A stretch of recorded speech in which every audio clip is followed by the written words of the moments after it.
What is going on, guys? Dave from Wake Up It's Football, bringing you guys the 4th episode of GMing the Jacksonville Jaguars.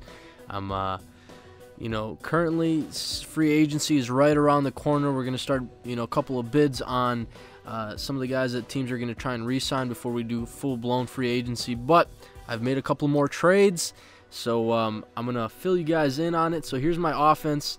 As you see there, at running back, we have Trent Richardson. Now, before you guys freak out or have comments or anything like that, let me explain a little bit.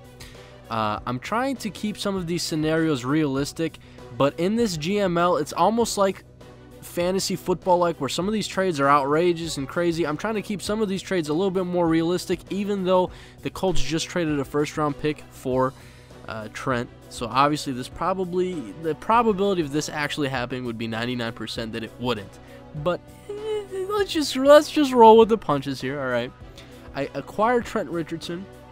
For those of you who have not watched episode 3, I've already made a trade for Case Keenum and Brennan Williams there, but I really haven't changed up too many things. I'm keeping a lot of the guys on the roster who kind of are the main pieces of the Jaguars on offense and on defense. Also, Mike Brown there at wide receiver. He was an exclusive rights free agent. I was able to re-sign him as well to a $495,000 contract, because all the exclusive rights free agents can be offered the same amount if you would like to re-sign them. So I re-signed Mike Brown as well as 2 other exclusive rights free agents, the other being Jordan Todman at running back. I brought him back as well, and Austin Passador at offensive tackle. I believe he's going to be my starting right tackle. He looked, fairly solid, more towards the second half of the Jaguar season in 2013. So I have my starting left tackle in Jokel, have my starting right tackle in Passador. Can't really say his last name right. I don't know why kind of the S and Z kind of messed me up, but you guys get the gist. Brennan Williams will be a solid backup in my opinion. Might have to look for another offensive tackle when it's all said and done. Going to the defensive side of the ball here. No changes, no trades, nothing. I'm keeping everything so far the same.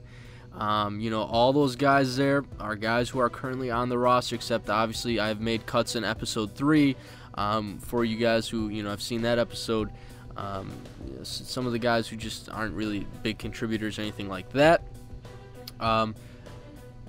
Also, before I move on here, safety and cornerbacks. I love the young secondary. I've gotten so many different offers for Cyprian and Evans and Gratz. I'm not trading those guys. Those guys are drafted and are there for a reason. There's no point in trading young talent. There's no point in trading cheap talent, and there's no point in trading healthy talent. And guys who are just drafted, those guys are starting. Those guys are staying there. Those guys are not being moved. Moving on here. So if you can see, here's my total salary cap. My total team salary, $68 million. Salary cap is at $146. Now, new numbers came out for the league. You're thinking, why isn't $130 million? It should be $130 million for each team. Well, each team since the 2011 CBA is allowed cap rollover. So the cap rollover has been put into this, as well as the dead money from 2013. So this is the figure that I can spend, which is $146 million. I currently have $2.2 million in dead money, so my current space is $77.7 million. So I'm just letting you guys know now, I'm going to be very active in free agency, even though that's not my philosophy. With the amount of money I have to spend it.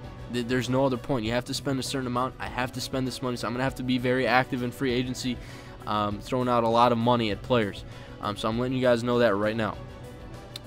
Draft selections. I have currently 12 draft selections. We've figured out how much money each pick is going to be. So right now I have $9.6 million locked up into 12 draft picks, and a roster size of 35 out of 53 players. Free agents there, as you can see, I already told you guys I re-signed Jordan Todman, Passador, Mike Brown, those all being exclusive rights free agents.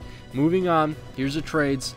2 new trades that you guys haven't seen from episode 3. First of all, the Jacksonville Jaguars trade Geno Hayes, outside linebacker.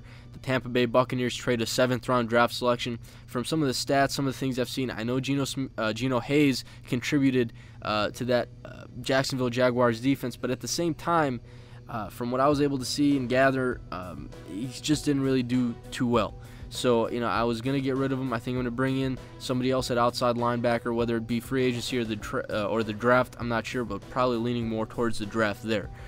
Now, the fourth trade, here we go. I trade Jason Babin. Jason Babin was a player on my trade block, and Jason Babin was a player who I was going to cut and free up another $6 million in cap space because he had $0 in dead money. So I decide, you know what, Jason Babin, to me, he's expendable. He's a guy I don't even need. So ideally, the way I look at this Trent Richardson trade is I only gave up a 4th-round pick for Trent, and in the process, I freed up almost $4 million in cap space. So I acquired Trent Richardson. I'm going to show you guys what I had to say about Trent Richardson. Here's my statement to the league. I would like to first open up by welcoming the newest member of the Jacksonville Jaguars, Trent Richardson. For many of you who are familiar with Trent, he is a player who was an outstanding running back at Alabama and very well will be a great running back in the NFL. It is unfortunate that Trent has landed on his third team in his third NFL season after being the 3rd overall selection 2 years ago. But I still see upside in Trent. I still see talent, and I still see a powerful running back in Trent. Ideally, it is not normally in my philosophy to trade a draft selection for a current NFL player, but at times I make exceptions. Trent is a young and healthy runner, which is one large reason why I felt that he had to be acquired. He's got an entire offseason to learn our playbook, unlike the unfortunate circumstance where he was traded from Cleveland to Indianapolis 2 weeks into the 2013 season. This is a different scenario for him. The entire Jacksonville Jaguars organization is delighted to have such a talented running back as their starter headed into 2014. Now again, for those guys who are very realistic out there, this scenario would not happen in real life. But this is a fantasy GML league. You have to have a little bit of fun with it. I thought, Trent Richardson would be one of those players who is young, is talented, and is not a big, hit on your cap. $2.2 million, I would welcome him with open arms with that cap, with the talent that he brings. So, I think he's going to be that starting running back for us. He was a guy that I really liked, even though he had a downside in 2013, just because he didn't really do much in Indianapolis. I still think he can do something. I still think he's going to go into 2014 as the Indianapolis Colts starting running back, but in the GML, I went out and acquired him, ideally freed up $4 million in cap, but I had to give up a 4th-round draft pick. I'll take that. The last thing I'm going to show you guys is some of the cuts I've made. In episode 3, I showed you that I cut 29 players. Recently, I've just cut 3 more. Running back Justin Forsett, offensive guard Will Rackley, and safety Chris Przinski no longer on the Jacksonville Jaguars. I've cut those guys, freed up $3.2 million, and had $359,000 in dead money. But that is what I have done with the Jacksonville Jaguars organization since episode 3. Stay tuned till episode 4 because free agency is right around the corner, and I promise you guys I'm going to have to spend that $77 million. I can't just let it sit there, so I'm going to have to go out and grab a bunch of guys and fill some holes on this team. Let me know what you guys think on some of these transactions, especially the Trent Richardson trade. That's all I got for you guys today. I'm out.